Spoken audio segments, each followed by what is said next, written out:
In this video, I'm taking a quick look at this remote control car.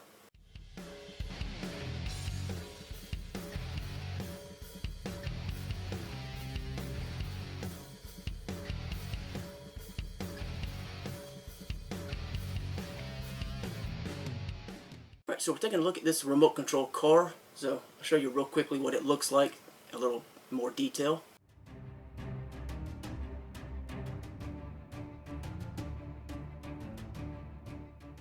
Alright, so it has a bumper on the front and on the back, which is going to give you a place to grip, picking it up, but it also is going to protect it from crashes. It has some rubber tires on it. They're spongy. They're not glued on, and it doesn't feel like they have foam on the inside. There is a power switch, your battery compartment, which has two locking tabs and a screw. You also have steering adjustment here, and of course you have some degree of travel with the suspension. You have your remote, which has power here. It uses 3 AA batteries, not included. There's a locking tab and a screw. You have your trigger mechanism, so if you pull it this way or towards that direction, it is forward, and then the other is reverse. And then it always returns to center, so it's going to make it very easy for younger kids to play with, so you ain't got to worry about trying to get it to go straight.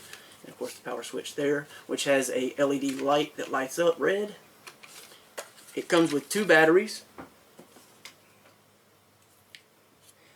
Good for around 25 minutes of play. Really depends on what the surface you're riding it on and how fast you're driving it the entire time. And it's anywhere from 2.5 hours to maybe 3 hours, and it could take a little bit longer depending upon what you have it plugged into. So 2 sets of batteries though, double the play. Small screwdriver. That's going to allow you to open the doors on both of the compartments. You have a single USB charger for 2 batteries, so you have to charge each one separately. And the USB portion has a red indicator light, red when it's charging, turns off when it's finished. You have some instructional information, and you have the box that it comes in, which actually has quite a bit of detail on the actual box for different aspects. So it says off-road crawler, and it also states all-terrain. Those are both a little misleading. Crawlers tend to be very slow and have more torque, and they can climb up and over and navigate obstacles. And all-terrain, well, obviously all-terrain, different surfaces. But the instructional information and my findings are that it works far better, obviously, on smoother surfaces. It says asphalt, hardwood floors, things like that. If you get it on gravel, it doesn't do great, but it can manage it as long as it's not massive, rocks, big rocks. And very, very low cut grass, it might manage, but it's going to be a lot slower. It's going to burn the battery down a lot faster. And distance, it's about 150 feet. I probably got a little more than that because where I was driving it at, from where I was sitting to the area where it kind of cut out, was getting nearer 300 feet. So in a wide open line of sight type situation, you may be able to get a little bit more than 150, but don't plan on getting a whole lot more than that. Other than that, it's really just a toy grade, not a hobby grade, obviously.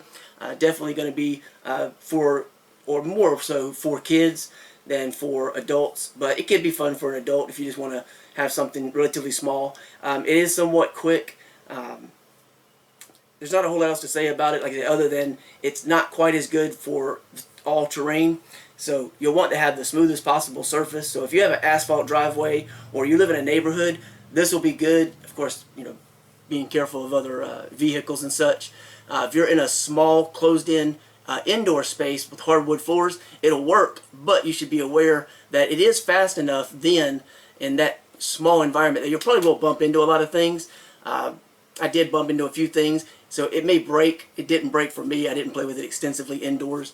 So anyway, that's pretty much it. I just want to give you a quick rundown on this excuse me, on the specifications, and then tell you what my findings were. If you don't have a smooth surface or a relatively smooth gravel surface, it's probably not going to be a good idea for you at all, because grass is not going to work out well, and you don't want to do any type of driving, it states, in the desert or snow. and you know, water and rain and such, so it's not really waterproof. So just plan accordingly. It can be fun. It looks kind of cool. And here's just a really quick demo of it, you know, actually outdoors in use, so you can kind of see you know, it moving about and such. But other than that, if you want to find out more about this, you can check out the link below the video. Thanks for watching.